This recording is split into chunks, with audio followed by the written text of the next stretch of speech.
PTSD and Withdrawal, an article by Matt Samet, August 6, 2013.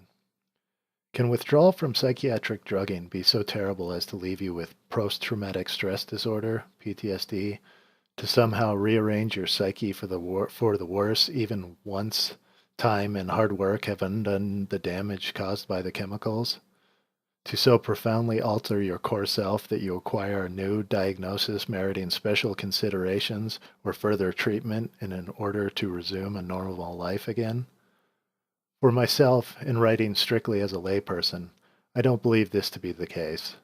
This is both because I've healed from the damage without further intervention, and precisely because there was no further intervention, but also because I now recognize that PTSD is simply another psychiatric label, another potential path to drugging and mistreatment. If we in fact apply a little logic, and going by the National Institute of Mental Health's definition, feeling stressed or frightened even when no longer in danger would seem to be one's only possible sane reaction to having survived or witnessed mugging, rape, torture, being kidnapped or held captive, child abuse, car accidents, train wrecks, plane crashes, bombings, or natural disasters such as floods or earthquakes. I mean, holy shit, if events like these don't change you somehow, then you're either dead or a robot. That's a long list of horrible stuff, to which we could easily append an acute symptomatic withdrawal syndrome, or forced hospitalization, ECT, and drugging or other related psychiatric abuses. In any case, accepting a DSM-stamped diagnosis as the result of damage wrought by psychiatric abuse strikes me as the bleakest sort of irony. A tragic misstep, a choice that might potentially trap you in the system forever, or at least mire you in interpreting your experience via the self-same rubrics that sowed all the damage in the first place. It's not such a big step from believing something you've been told about yourself to letting someone else control your life, perhaps chemically, as a result of this interpretation. This isn't to say that there's no help, nor should there be, for what we've come to call PTSD. Talk therapy, exposure therapy, meditation, for example, are avenues back to wellness after trauma. Only that unquestionably embracing the diagnosis per se could bring you back to square one psychopharmacologically, to wit, Doctor, I'm worried that your rapid taper of Klonopin and Seroquel in a locked ward coupled with forced restraints and a volley of 10 ECT treatments has left me with flashbacks, nightmares, emotional numbness, avoidance of hospitals, angry outburst, and an exaggerated startle response. Ah, yes, I see. That sounds quite troubling. Yes, very troubling indeed. So what do we do? Well, this sounds serious. I think we should immediately readmit you to the ward and start aggressive treatment with high doses of Paxil and further ECT. You clearly have the gene for PTSD, which these earlier events have, I now see, unmasked. And so it goes. The snake devours its own tail. For me, it's been critical to steer clear of the whole circus, even if I note some changes in how I experience the world. While to a clinician's perspective, these changes might fall under the umbrella of PTSD, I would argue that they're instead adaptive and intuitive, the only sane reaction to having had my personhood and faith in others so roundly and unapologetically violated.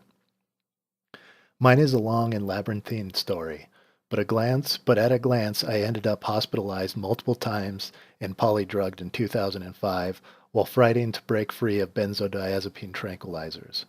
My end goal was to be free of all psychiatric medications, to find out who I was again, even as the doctors, predictably I now see, were having none of that and simply put me on more drugs each time I fell into their clutches.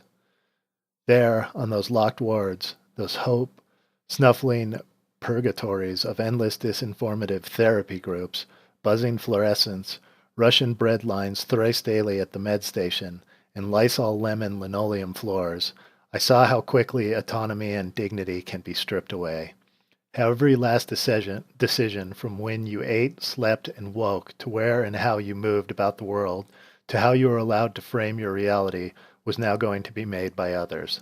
Those in control were often unfeeling, uncaring, unself-aware, and cynical individuals who could barely remember your name, who dismissed every last one of your concerns as symptoms of some sham disease and who seemed not to have your best interests at heart, unless these interests aligned with their own. Namely, they had no help for you unless you obeyed and didn't ask too many questions, or any questions at all. If you scroll back up this story, you'll remember that one possible cause of PTSD is being kidnapped or held captive. If you're held on a psychiatric ward against your will, or once there are forced to ingest toxic chemicals against your better judgment, or enduring the torturous symptoms of a too rapid withdrawal from medication, as is often the case, then there will be scars. This is a fact. Even if you're not on a ward, but instead shut up in your own house enduring these same scenarios as the result of outpatient care, there will be scars. But are these scars PTSD?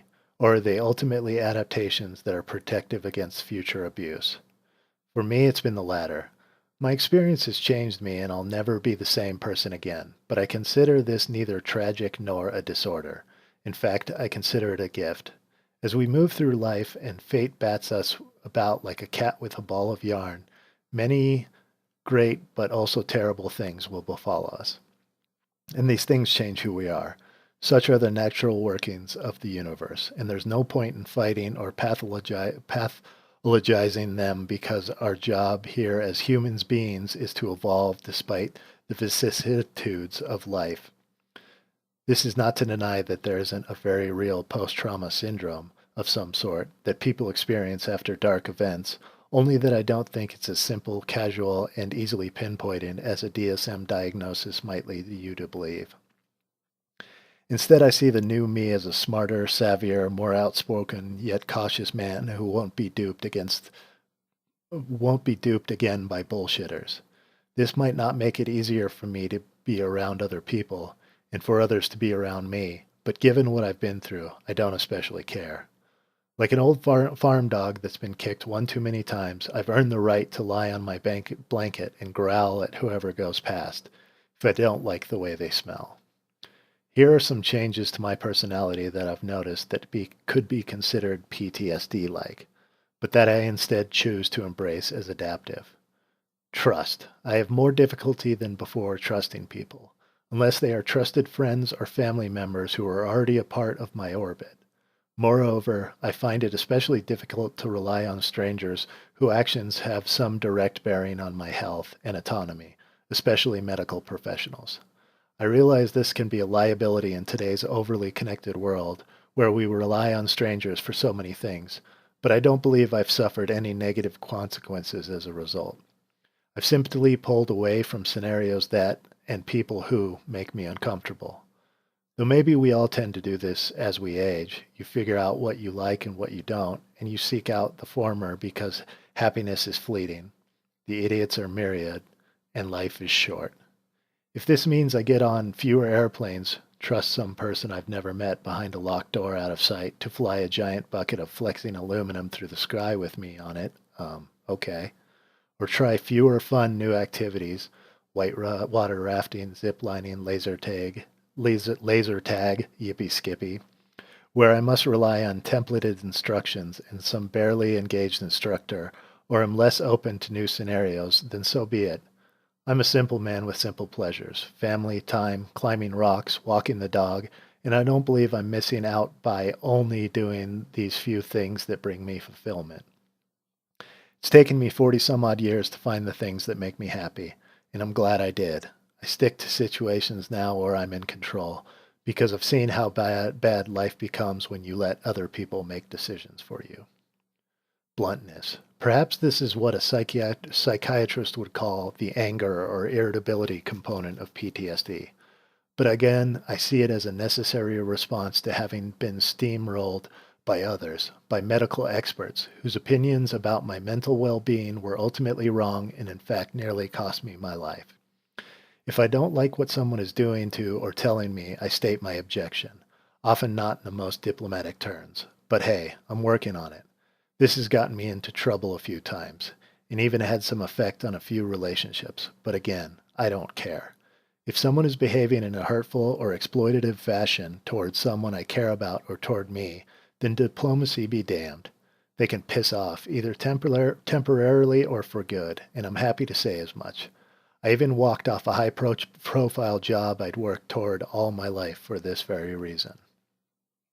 If this sounds extreme, consider that it probably took the same burning anger and force of will to fire your psychiatrist, which for me was a huge step on the road to wellness. If you find yourself quicker to anger than in the past, maybe it's because the you who opted to take drugs to fix your problem was not quick enough to anger. Maybe the stronger, more forthright, angrier new you is who you needed to be in the first place to avoid being victimized. After years of being a timid little mouse while on the drugs and in the withdrawal state, I tend not to keep my mouth shut now to spare someone's feelings if their behavior is negatively impacting my well-being. Anti-socializing. I've never been the most social person and have long avoided gatherings, parties, and crowds, but post-withdrawal, this introverted streak has become more pronounced. Certainly small talk is never easy for all but the most extroverted among us, but I've come in recent years to find it all but impossible unless I'm chatting with people I genuinely connect to. I chalk this up to having had to, while in florid withdrawal, put on a Matt mask every day in public just to get by, even as my internal world resembled the ninth circle of Dante's hell. If you've been through it, then you know. Psych drug withdrawal is uncut suffering, but it's also a hell you can describe only to a select few trusted people, because most people's reactions will be weird, judgmental, and generally steeped in the tired, chemical imbalance rhetoric trumpeted by Big Pharma, the psychiatric industry, and the corporate media. Hence how much energy it takes to project a facsimile of yourself that doesn't make others uncomfortable and spares you all that arguing and explaining. These days I don't have the patience to pretend to be anything anymore, especially on low energy days, or it takes more energy than I'm willing to invest. So I avoid social situations. But again, for me, an introvert, this hasn't been a problem. If I previously had a purple belt in reclusiveness, today it's a third-degree black belt. Kya! Hypervigilance. Is this the exaggerated startle response mentioned above? Not necessarily. I've merely noticed that I've become hyper-cautious about everything from driving to checking my safety equipment while climbing, a good habit, to constantly surveying my surroundings in public. On psych meds, I noticed a certain blasé attitude toward life, a result of the drug's sedating and spellbinding effects. This permafog made me less cautious than I needed to be, and as a result, I experienced 2 climbing accidents, among myriad other moments of carelessness that have left me with bad knees and a limp. Maybe I overthink, overanalyze, and overscrutinize things now, but then again, maybe not. Taking a pill to insulate you from and make you feel better about the world's chaotic, violent, and entropic nature won't change the reality, only your reaction to it, or lack thereof. Now that my senses are no longer dulled, I feel it's incumbent upon me to notice what and who is around me, and be proactive in protecting my person and that of my friends and family. Now when I'm in a situation I don't like, I simply leave. Try doing that on a locked ward and you'll see what an essential human freedom that really is. Difficulty starting anything. I don't know why this is, but I've heard other people in withdrawal, and even a few old-timers, complain of this as well. It's gotten better over the years, but for a while I had trouble beginning anything, be it a work task, chores, a drive, or even something ostensibly fun like a new book or video game. I would feel this giant wall of inertia, almost a pressure to not begin, that would disappear the moment I was in motion and actually doing, upon having dug deep to find the motivation to begin. Perhaps it was a fear of some negative consequence arising as a result of undertaking the action, but it's hard to see how washing the dishes could lead to tragedy. Was this avoidance behavior? I don't think so. More just a peculiar quirk of a brain in a compromised chemical state and/or a symptom of the larger withdrawal syndrome of fatigue. These days, difficulty starting anything has become a background noise, or a curiosity I can easily overcome by simply acknowledging it, shrugging my shoulders, and then moving on. I believe that we are meant to learn from our experiences, the good and the bad ones alike. We incorporate them into our personality and evolve in whatever direction as the result of our new perspective. This means that, as a result of my withdrawal experience, the person I am today is less talkative, more reclusive, and more guarded than the person I was a decade ago. And so be it. I consider myself a better, smarter, and much happier man now than the guy who so unquestioningly took psychiatric drugs, who took candy from strangers. The real definition of insanity is repeating the same mistake over and over and expecting a different result, then embracing a psychiatric diagnosis of PTSD as a result of psychiatric damage would surely make you insane. Sign up for another ride on that roller coaster, and you'll soon be puking your guts out all over again. If you walk through the fire, you will be a different person and you will have scars. I know what I do. I know that I do. However, it's what you do with those scars. Incorporate or pathologize them. That defines the skin you'll inhabit this day and the next.